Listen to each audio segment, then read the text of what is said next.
Welcome back to another episode of the CRL podcast. It is week 5 already. My name's Austin Coop, not Jacob, Caleb, and Ricky. Long story short, this is gonna be a fun one because we're both tired. It's a little later than we wanted it to be, and I keep mixing up names. Guys, it the fairgrounds, honestly, except for you, Ricky, you're probably gonna have lots of things to say about it. Was a pretty good race, I'd have to say, and we'll get all into it here. I'm gonna go over just a couple of housekeeping things for us. Our sponsors: Ghost Athletics, Grant Creative, Savage Sim Wraps, and SimFits. We're very thankful for what they do, and we're representing. We're having screenshots in the Discord now, so I think that's how you know we're starting to make it a little bit. Um, Ricky, you're representing. I had to do that so we can get a screenshot of it later. I like it. That's your cue, Joe. Come on. Okay. And first name drop of Joe, and not in a bad light either. So we're gonna do things a little out of order, because I think because we don't have Arca this week, and we will talk about some Arca news. And guys, I know it's not in the notes, but we got some important Arca news to go over, because we're kind of in the middle of a 3-race championship. We have yet to really speak a lot about, um, but we're gonna go over the power rankings first because I know that's what everyone wants to look at. I think it's what I've been leaving at the end so that we have, so people watch the whole thing. But we're gonna go over it right now. Here is the power rankings. It's up on your screen, and lo and behold, the king has been dethroned. Parker Collins is no longer number one. Lane Hostler has had an epic last 3 races. No finish less than 4th place in the last 3 races has put him atop of the mountain. And Ricky, you're the one who actually pointed that out to me. So you can thank Ricky for the change of the guard. Yeah, I think Lane's earned his spot at the top, and I think if you asked any of us, we thought that Parker would probably have a win by now, and he's been close, and he's been around obviously as he always is, but hasn't gotten it done yet. Lane got it done a couple weeks ago, so he backed it up with another good finish at the fairgrounds. And Caleb, you have improved your spot on the power rankings as well. I'm going to put it back up for everybody. I'm going to go through the list. Parker's in second. Obviously, still a great spot to be. Ross Tatum absolutely has proved the doubter, me. I guess not. I'm not a doubter of Ross. I The don't know. doubter. Yeah. I guess call it what it is. Uh, Evan Kinney, Matt Dyer. He fell a little bit, still in the top 5. Scott Simley in 6th. Caleb, there's you in 7th. CVS has a great end to the night on Monday, getting in 2nd place for 8th on the power rankings. Josh 9th, and then Jordan Trass. I hate to put him at 10, but guys, I think that's where he belongs. And let's talk about you though, Caleb, because this is. I mean, I don't want to talk about you a ton, but like this has been a pretty big change between last season and this season for you. Oh yeah, 100%. I'm actually doing good. Um, my worst race I feel like was the road course. Shockingly, the I don't know. So, like I got these new pedals. I got these new pedals. I got a heavier throttle, and I feel like I've been able to kind of be more consistent with my pedal work now, which I feel like was a big struggle point for me. So now that I have gotten used to them, I feel like the results are kind of showing up. So we'll take what we can get. So, are you a Fanatec fanatic? I don't really care which way you say it. Are you Fanatec guy or what? So Because I for see the my seat. steering wheel, yeah. So I got the Fanatec GT cockpit with the Fanatec DD base, and then I got my NASCAR wheel, which is also Fanatec. But for the pedals, I was running their CSL pedals, which is just like the little flimsy ones, like the $100 ones. There's this company on Amazon called Simpson, right? They make very budget-friendly pedals, right? And give a little bit of free advertising here. These are some of the best pedals I've ever had. I'm not even gonna lie. Like I've I love these things. I've run the V3s before, and I think they're better than the V3s. just how consistent my braking has been. The pedals, like the gas pedal, the clutch feels great. Um, yeah, I mean that's just even the road courses, albeit I didn't finish very good. I finished top 10 at Daytona Road, but my braking is just really, really good now, especially on pit entry. So that helps a lot. Are you sure about pit entry? Um, so if we're talking about Kentucky with ARCA, that was just a one-off thing, and that Okay, was a I'm just reaction. That was a reaction to the car in front of me. But I I mean, a can't one-off, really say too much because I also spun coming into the pit road at Kentucky, yeah. so I'm just yeah. We all had our brake bias on like what 50, so I think it was to be expected. No, But I I mean just ran that out of talent personally, but you can say whatever same. excuse you want to. Yeah, you got to have talent to run out. So Yeah. Hmm. Fair enough. Fair enough. But yeah, the power rankings gonna put them right back up. I mean, this is a big shuffle this time around. Number one's, no longer the same. Matt loses a few spots. Caleb, you go up a few spots, and Jordan almost falls out of the the power rankings. And it's funny because as I was talking with him, he's in our massive team chat that we have. He was like, I don't even belong on the list. I was like, I don't know about that, but I did start to look at the last three finishes, and I was like, well, he still won this year, and so I feel like we can't really. I don't know. I feel like I can't really do that to someone who's won. But what do you guys, what are you guys' thoughts on what the power rankings look like? So for the whole Jordan thing, he's definitely fast enough to be on the power ranking list. I just want to make that very, very clear. Hasn't had the past couple of races he wants. Obviously, racing on the controller hurt a little bit, and then what happened at Nashville Fairgrounds hurt also. Um, but he may fall off the power rankings for Charlotte because he does have an EOL because of a penalty he has. Oh, good point. Yeah. So he'll be starting at the back. And I mean, I feel like he's always been pretty good at Charlotte. yeah, Um, he's good so there. I know that's not what he wants, but it's just kind of how everything played out, and he'll have to serve that.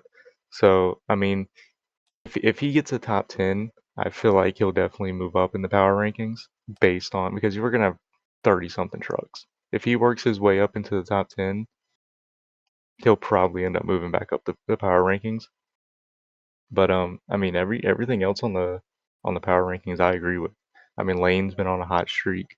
Um, Parker didn't have the race he wanted at Nashville.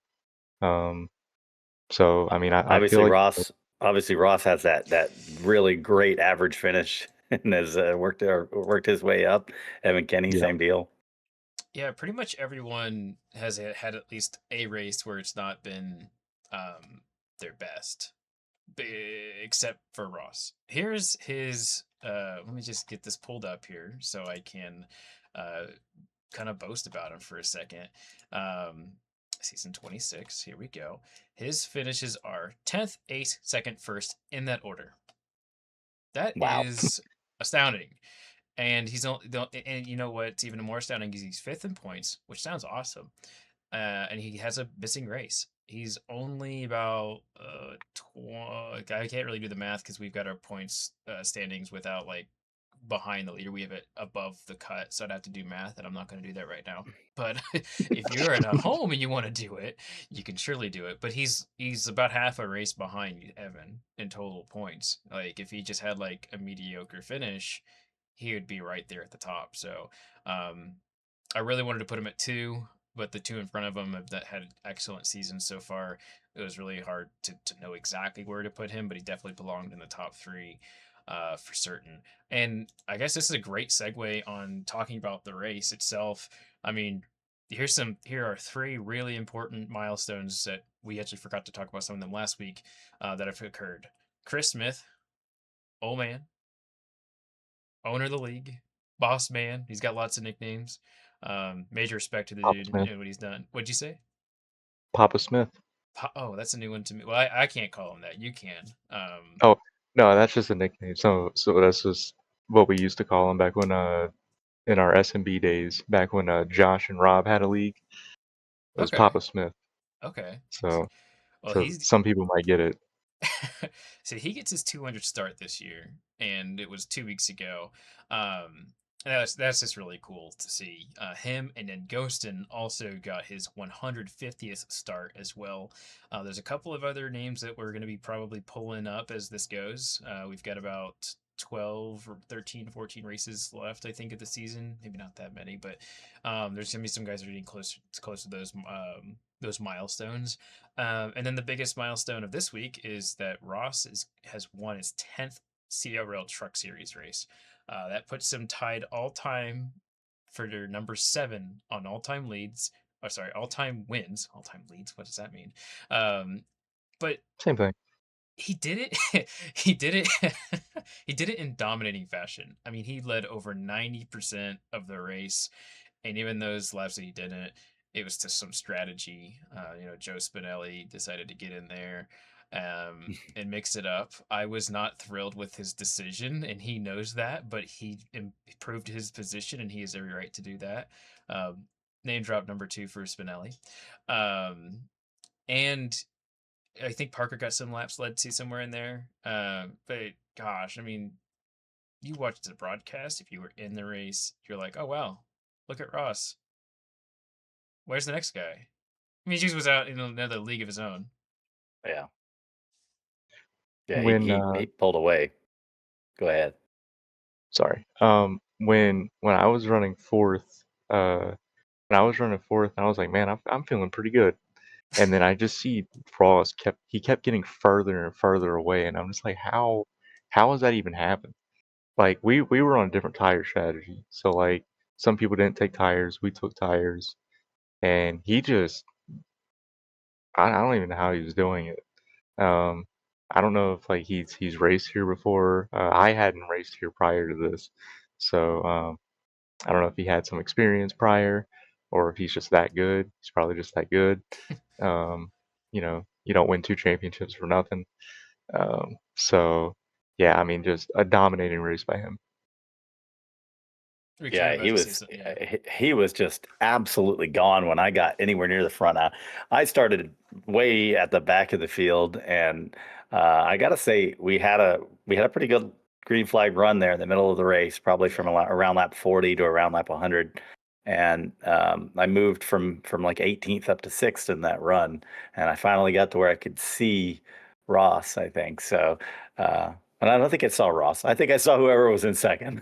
So, uh, Yeah. that was the most fun part of the race for me. We had a lot of really good green flag runs for a race at Nashville Fairgrounds. That was the thing that stood out to me about that race. Yeah.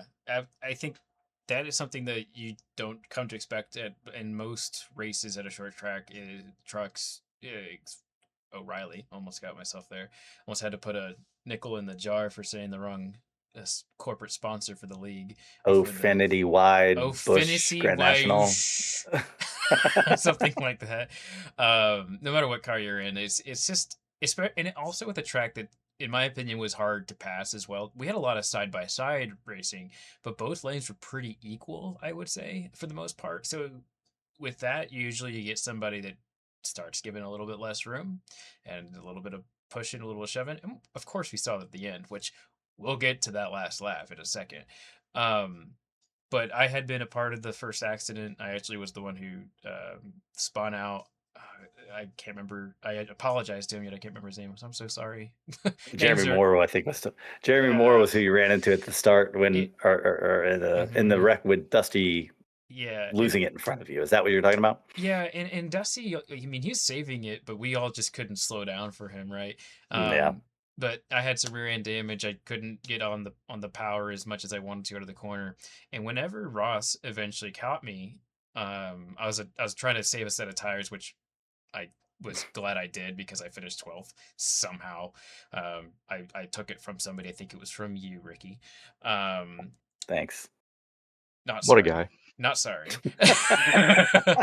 But when Ross passed me, I was like, okay, now's my time to just kind of give these lead lap guys their space.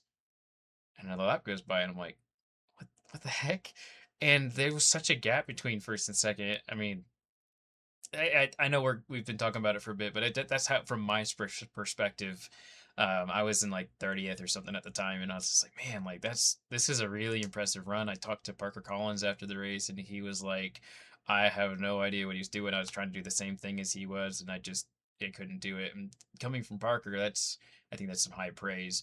And we had him on the show last week, and Parker's, I think, the guy that everyone wants to hunt, and right now he's been hunted a few times this season. I think that's good. It's good to see some different faces at the very front too.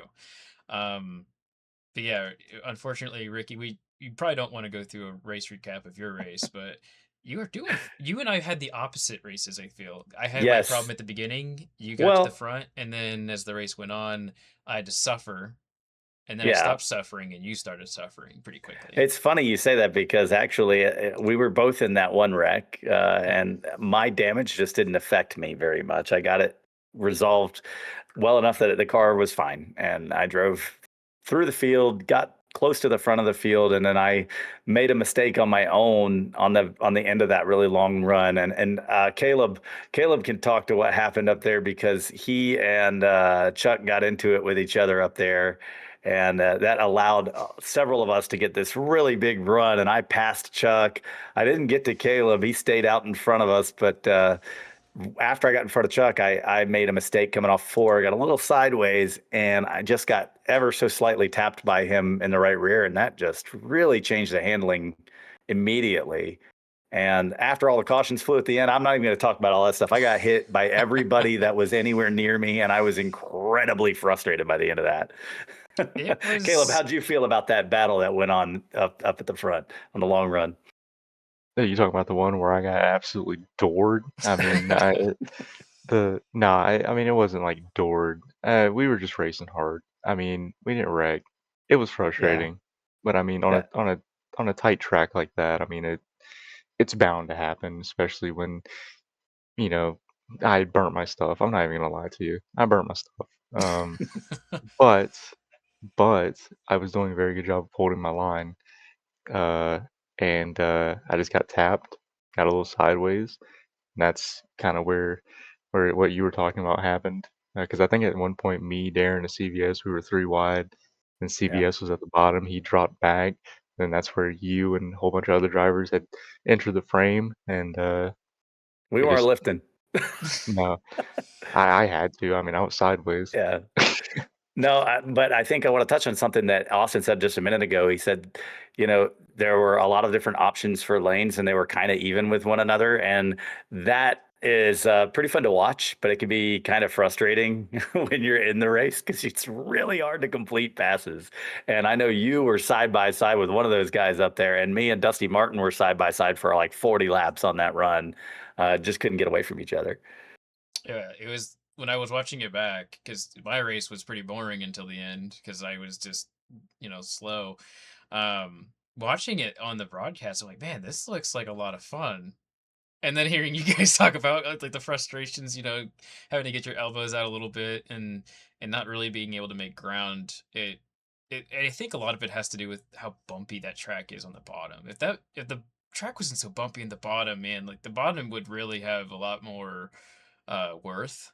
Um, and then to be like a traditional short track, but because the top didn't have so much, and then the middle was the best, and because you're running side by side, you can't do that, So, um, but yeah, let's talk about the ending sequence. We don't have to talk about your your final air, the end of your race, Ricky. But that last lap was incredibly chaotic. There's a wreck in turns 3 and 4 as we got That the was white. me.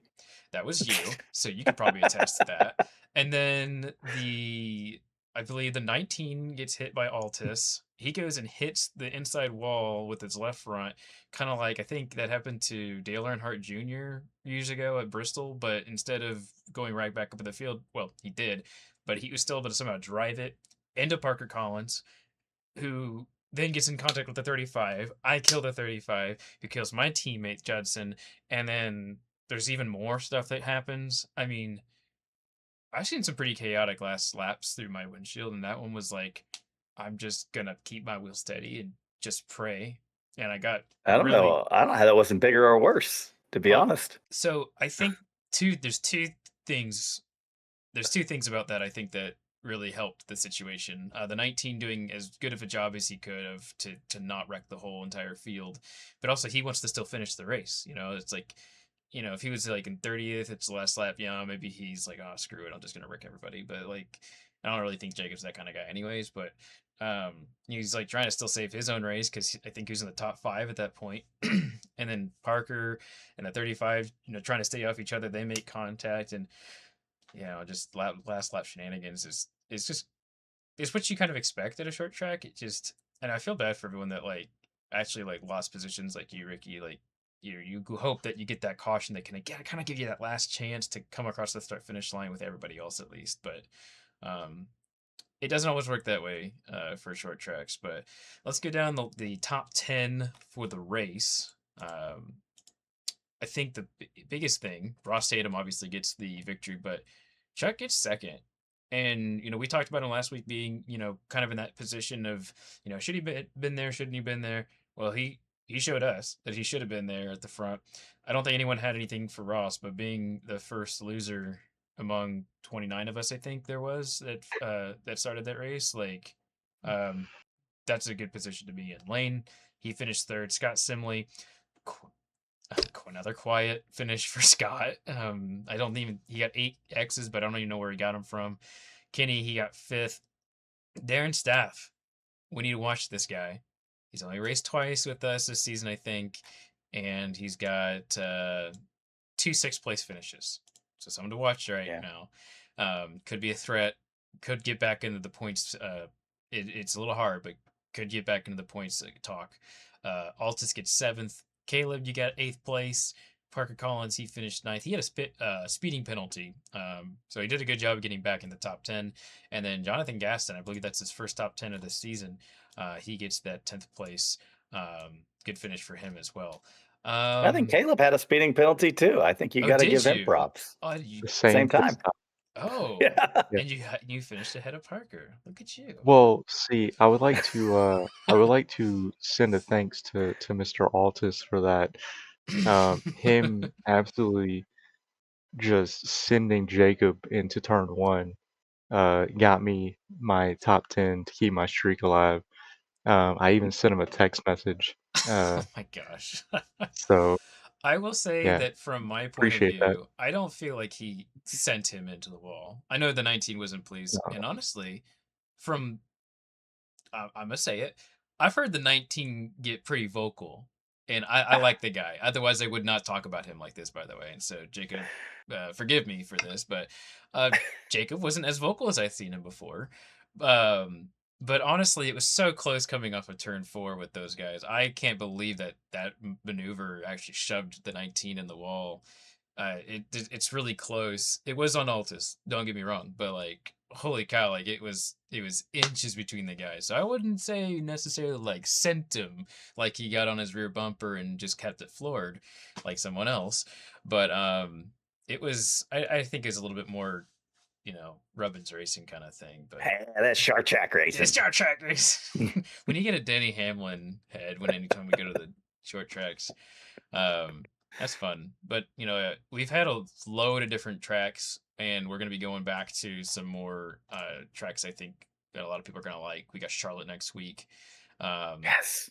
and I'm excited for Charlotte. It's one of my best tracks on the ovals on the 1.5. 1.5s don't really agree with me. Just look at my track record, at least in the trucks. But I'm looking forward to being there. Caleb, are you looking forward to going there? Home track, baby. Uh, yeah, I would say that's the home track. I Look at the mean, hat, yeah. I big fan of Charlotte. I feel like I do pretty well there. Um, yeah, I mean, I'm looking forward to it. It's a crown jewel. Winner gets a trophy. That's right.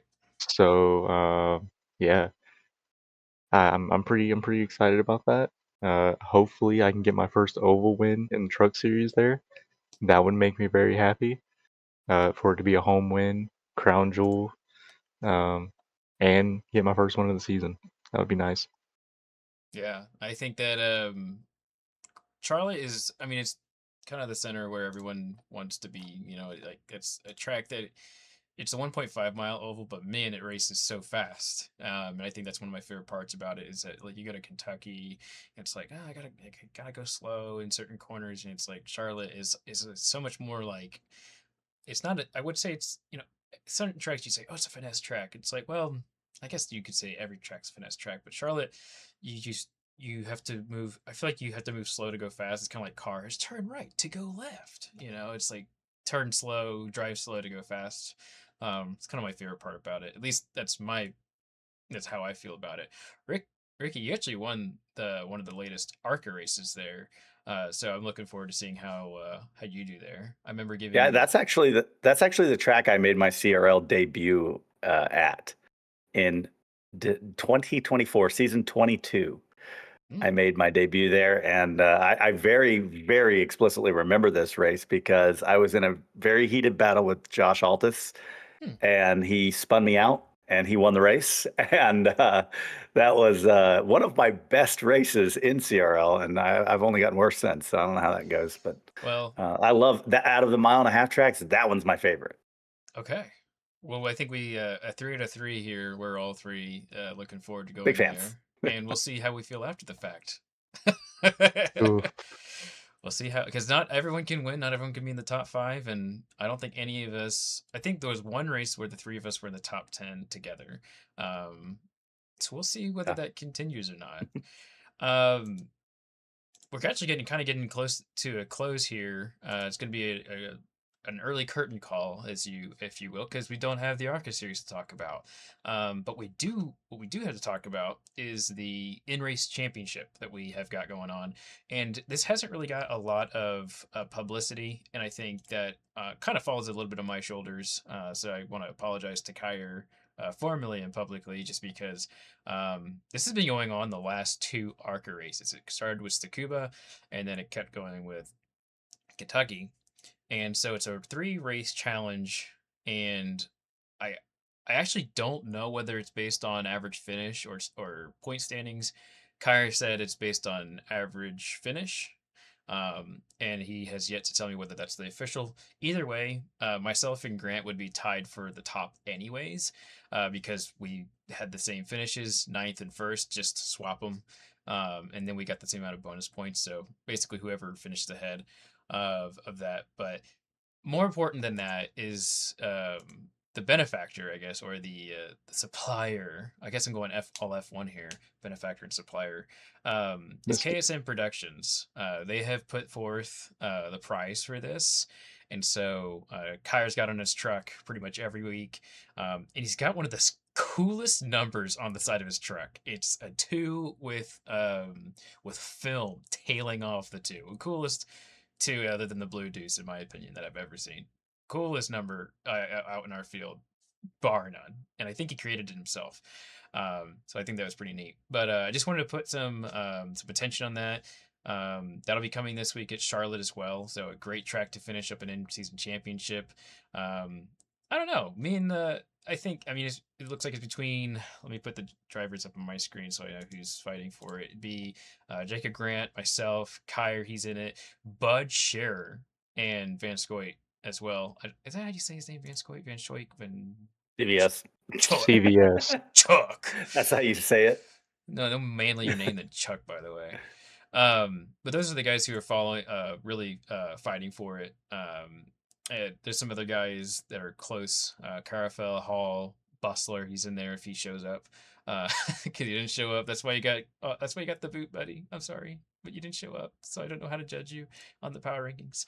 Um, but um, but that's really exciting. I'm hoping that we have a good turnout and we'll have a lot of fun there too. It's 2 races. It's a crown jewel and it's the end of a championship. So Charlotte's really going to deliver this week, and I'm excited for it. Bring it on. All right. Well, that I think that's a great way to end on that. You guys have any other final thoughts? other than Go Panthers or something, which you snuck in what was that you said at the last week that you Keep snuck in? pounding. Keep pounding. Keep See, pounding. I thought that was an innuendo, so I was like, man, No, no, no, do I have to No, cut that out no. or? no, no, no. When when you go to a Panthers game, one side of the stadium will say keep, the other side will say pounding, and it's just Back and forth. And you just keep yeah. doing it. Okay, Mhm, yep, that's yep. So I'm pretty excited. Pretty oh, excited. hey, Can't. hey. Well, you should tell everybody what you told us about your little season dealio. No, no, no. I No? don't. I don't want to. I don't want to get into that. Okay. Ricky has never played a PS2 or doesn't never played Dirt to Daytona. No, I never played Uh, Dirt to Daytona. That's right. Yeah, yeah. I started. I started racing online in 1999, playing Whew, NASCAR 3 by Papyrus. I Caleb, were you played alive? the. I probably not. I doubt it. Yeah. 2000. So I've been racing online longer than your ass has been alive. So Ooh, I'm old, is what that really means. But I didn't play the PS2 or Dirt to Daytona, so I didn't get blessed with that experience in my life. That's the the only unfortunate. the only reason I got to play Dirt to Daytona was because Jacob owned a PS2 and had Dirt to Daytona. So that was how I got to play Dirt to Daytona because like I had a PS2, but I didn't have like the NASCAR games. The NASCAR games I did have, I had NASCAR Thunder 2004 for the original Xbox, Goated and game I right played there. that one. Yeah, I played that one a lot. That one, 2006 Total Team Control. That one was a pretty good one. Yeah, I mean those are Okay, so classics. while we're on the topic of NASCAR games, I've actually been wanting to talk. This is totally off scripted, by the way. So they're getting garbage time here. But I'm okay. It's the best time. So I played NASCAR 25. I felt extremely let down, other than the driving, which was I was playing on controller, so like it was great. But um, I don't like racing 36-week seasons personally in a video game. And I also like having more control, like in NASCAR 2004 with like my cars that I'm building.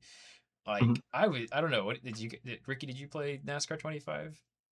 A little bit, yeah. So my kids have it on one of their consoles, so I played it a little bit. I had fun watching them do the career mode because they started out and they created their little ARCA team and they progressed through. I think both of them, each of them had their own season, and they both made it up into trucks and Xfinity. I don't think they ever played long enough to get into the Cup series, See, so that's that their mm, attention span's a little shorter. well, I personally felt like by the time I got to Cup, I was like, cool. Now what? I mean, Yeah, if you get the championship, it's just like there's no trophy room, which they're fixed for 26. Um, but I feel like there's no like uh, you just gotta replayability do it or again. it, Yeah, yeah, exactly. I feel like like in the F1 games, like it's hard to keep getting first. Like at least from my experience, like I also played on wheel and pedal, but I felt like sure. there's always like I still need to improve my team every year. There's like I still have to go and catch them. Whereas with NASCAR, it's like, oh, like once I start winning, it's just like then you start rolling over them, you know. Yeah, but I mean, a lot of that has to do with the difficulty settings that you choose, right? You tune all of that. I don't know. I don't know if it is it just it doesn't go high enough.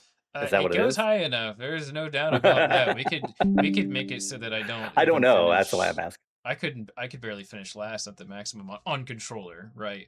I Right. think they have it really set up to like if you want to be on wheel and pedals, you can really, it's a really good like you can customize it more than you could in the old days, which that's way better. It's a way better system, but Sure. I feel like once you figure out certain things about certain tracks, the way the AI works, like certain corners, AI is just gonna blow your doors off. You just have to be okay with that. The same thing with F1. It was the same way, but um, I just hope that as they continue to make this, there's more team control.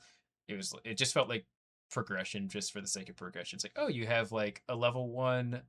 Now we're getting to like how the phone games operate. Hey, you have your level one mobster, Yeah. you have your level one pit crew guy, then you get your level two, then you get your level Yeah. three. Whereas NASCAR 2004, it was like, hey, this guy has like 80 speed, but yeah, he's got like 100% reliability. Or you have a 90 and 90, so it's like, which do you pick? and then the contract's up, and he's that those are kind of things that like I think are a lot more enjoyable experiences. Yeah. For so the thing, so I made it to Cup Series, and I think I'm in my seventh season in Holy the career mode, smokes, that's a lot of time. and Wow. Wait, hold on. Seventh season in just Cup or seventh season total? total. Okay, we're Yeah, good. no, We're no, no, good. no. So, and I've won a championship in ARCA, Truck, Xfinity, and in Cup, right? Nice. But the thing is, and like I'm not playing on like a easy difficulty. I'm playing on Mhm. controller, but I have it fine tuned to where like I'm not winning every race, Yeah. but I'm also not like getting my doors blown off every race either. Something I don't like about the career mode is and it's kind of done in like a phone game way, kind of like what Coop just said. So say you move to the Truck Series from ARCA, you have level one stuff. You can't get level two stuff until you do another race. Then you do another race. Then by week 3 you have level two. Then it keeps going until like say it only goes up to like level 8. Well, by week 9 you have the best stuff, and that's it. That's the end of it. Yeah, then you're You've already got the ultimate. best stuff. Yeah, because you made enough money with Arca, then to just buy Yeah. yourself, and yeah, it's efficiency, money efficiency, and equipment. If we're gonna talk about like the way it's like some fighting games work, it's like they should look at stuff like that. Like Elden Ring, it would be a good example of like, well, how do you progress? You have to work, and get there instead of just waiting. One thing I also didn't like was um in the career mode you have to own your team. Yeah, Like I understand like they wanted to make it to where like you start at the very bottom, Yeah. work your way up, like you own your ARCA team in like a little garage, then you work your way up. But like sometimes you don't like I know in the NASCAR heat games, I would start in the truck series. I would bypass that dirt series they had and just go straight to the truck series and then start there. So I hope they kind of add something like that because like what if I don't want to start in ARCA? Like I just yeah, want to start in the truck series. Not saying ARCA is not fun. They actually drive pretty fun in the game. yeah. But yeah, I mean that's just I've put a lot of hours into that game on controller, and I will say it is the best handling NASCAR game we've had in like a decade, Oh yeah. which which Easily. Yeah. isn't Easily. which isn't saying much, but I'm just saying like it's I Well, I it's think it's something to build on, and Oh yeah. yeah. I think it's going to get better progressively. But still, I mean, I've seen a lot of the chatter online, and people still feel like the features are a little light for a NASCAR 26. But I've got it pre-ordered on the Xbox for one of the kids, so we'll see how it plays. September 18th. It's the Yeah. release. I guess a small I plug. iRacing Studios. That Yeah. one's for you. I Shout mean, out. how long have all of us been on iRacing? I mean, you said you're basically the fossil in the room of damn. sim racing. Hey, if we're gonna call you a young pup, we I gotta w- call him a fossil. I was a holdout though. All of my friends came to iRacing at launch or were on beta for a long time, and I was like, yeah, I like NASCAR 2003. I like what it has to offer. The leagues are very robust, and I'm not going anywhere. So it was 2009 before I joined iRacing. So I you had a was year or so. Yeah. a good year that I waited. I started in 2014. This was before iRacing really was a lot on YouTube, but there was one YouTuber. I don't know if either of you guys know who he is. Empty Box. I watched some of his Oh yeah, videos. loved that guy. He Love Empty Box.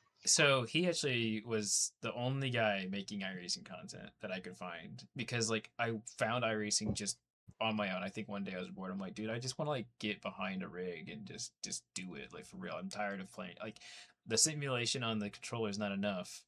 And so I think all of us probably felt that exact same way before we got into this, right? Like I want a more realistic experience without having to go get my head, beat in by some stupid kid at the go-kart track and pay less money. And so like I looked into it, but I'm like I couldn't find someone actually doing it. I couldn't Yeah. find it. Like iRacing didn't have like honestly they didn't have like that out there. And it was really surprising. even back then that like they didn't have videos of like, oh, this is how you race. Like this is what it looks like. This is like what a setup looks like. And so watching Empty Box like actually got me into that space, and I thought, man, like this looks pretty cool. And he's actually getting wrecked out. He's not winning the race because other people are running out there. Oh, he did win a race. Oh man, like, and that's way more exhilarating. Oh my gosh, yeah, I was Yeah. hooked. Yeah, that guy did a great job, I think, promoting iRacing back then. And like I said, I've been sim racing forever. I'm a fossil. But back in the day, we would, we would we would we would meet up and do LAN events. So I would do LAN Yeah. events in. I actually went on a 13-hour car ride to Toledo, Ohio, to do a LAN event called Toledo Sim Racing. And I broadcasted it. We broadcasted it live, and that was something that had never been done at the time. I worked for Sim Racing Network. Shout out Scott Fairman, Matt Thomas, a lot of those Yeah. guys that set that up. And I was on camera announcing a race, which I had never done in my life. And this is 2004. Wow. So it was an experience, but man, uh, iRacing kind of brought that to the masses. It was Oh such a yeah. small niche back then, and now here we are. Everybody's got a league, and we've got hundreds of thousands of people in iRacing. I mean, just type zero or hashtag into the leagues, and that tells you enough because those are the people trying to get people to join their leagues that like don't want you to go scrolling all the way down to the S's or the T's. Um, it's a good problem to have. I think a lot of people were upset when we had the massive influx of people during COVID, but I say bring it because more people in here, the better. More money for iRacing, even though they're probably losing money every year, from what I understand. I have people that I know that work at iRacing, but Yeah, because they I have a think I if think the it complaint was the lower quality of racecraft that came in with yeah. that influx, and Yeah. I can certainly understand that argument. I understand it too. But I it is think good for with us. COVID, I think we were all driving like idiots for a long while, to be fair, because we had nothing better to do, and all of us wanted to win against everybody who came in. Well, like here's the thing. So like I started in 2017 and I had this, I'm gonna say it. It was a shitty wheel. Like We all it had was a, those. We all have yeah, those. I had a Thrustmaster T80, no force feedback with the two pedals, the stiff ones too. And and for my first like year on iRacing, because like from 2017 to 2018, I was still in high school. So like I didn't have any money. Um, and so I got like a gift card for Christmas one year, and I used it and got 1 month of iRacing. Oh. I did not know that you needed firmware for steering wheels at the time, so my pedals were all or nothing. Trying, Oh my you gosh. you would barely press it, and I was winning races too. So but like going on pit road, it was like I was like stomping it, letting go, stomping it, letting go, because like it wouldn't register anything. It was either 0, 100, 0, 100. Like if I went into the corner and I had to like brake or something, I was better off just letting off the throttle and letting it roll in. Um, Real- and it was like that until I got my Logitech, which is when I started working and started making my own money. I got in a G29. Big And then I read difference. yeah, I got the instruction booklet. I'm like, oh, there's firmware. Oh, there's software I have to install. And then that's when I started getting better at it because I actually had proper equipment, force feedback. Um, but That's so yeah, funny. and yeah, it was. But I was winning too, so like, I mean, it's like, I mean, I wasn't bad. I don't think I'm I bad, have I but have a story about the Thrustmaster. I know we're going way long now. We're just yeah, having fun going down memory lane here, but I have a story about the Thrustmaster TX80. Uh, Austin's going to remember this. I raced in a league, the Podium Esports Gold League, Yeah. and I won a race there at Charlotte. I don't know if you remember that. I think you were in that race, or you maybe recalling that race. Oh, it's a Uh, figure. Gosh, there's been so many that was races a we've been a part of, that you was know. a yeah, that was a crazy one. But anyway, the next week I was working for Northern Tool at the time, and I had to go up their headquarters in Minnesota. and we had a race at Talladega. I went to Best Buy and I bought that wheel, hooked it up in the hotel room, Oh and my raced in gosh. that race. And then I returned it to Best Buy the next morning. That's what Jordan Trash should have done. I know, Jordan, you're not committed. That's all of that story was there. It was to tell you, Jordan, that he's not committed when he's out in the wilderness fishing. His heart's just not in it. I mean, let's Yeah, be he's real. just not committed to Um, commit a not a it's not a crime, but it's kind of like Statute of limitations up on that. I may have defrauded Best Buy. I'm sorry. it's like the people who go and buy clothes to go to a wedding and then return them the next day. Oh, it was Yeah, just too it's small. not a Like great thing to do, but I did it. I was committed. I think there's a lot of people that are do a lot worse things than that, and the fact of the matter is, it's hardware. It's like after one use, it's As good as new. negligible on the wear, as opposed to like literal clothes. I had a family member who used to do that. They don't do that anymore, thank goodness. Ricky, I do have a question. Um, what did you tell them when you returned it? Or you I just like, didn't tell oh them no, anything. it doesn't work. Oh, you're just No, like, no. I said, okay. oh, I said it's still new. I don't want this. So the less you say, the better. In that case, I mean, I told the truth. I don't want it. yeah. It's like every time you return a game on Steam, you play it for an hour and you're like, I don't want this anymore. You say and say a reason why, and you're like, I don't want it anymore. Like I returned The Witcher, and it's my favorite game, which is funny, but like I returned it because my computer couldn't do it, and I just Oh, said I thought it was the game's problem, and I was like, this game's stupid and it doesn't Mm. work, and I returned it and they gave it full refund. wow. Little did I know I was playing on a potato computer and it just couldn't handle it.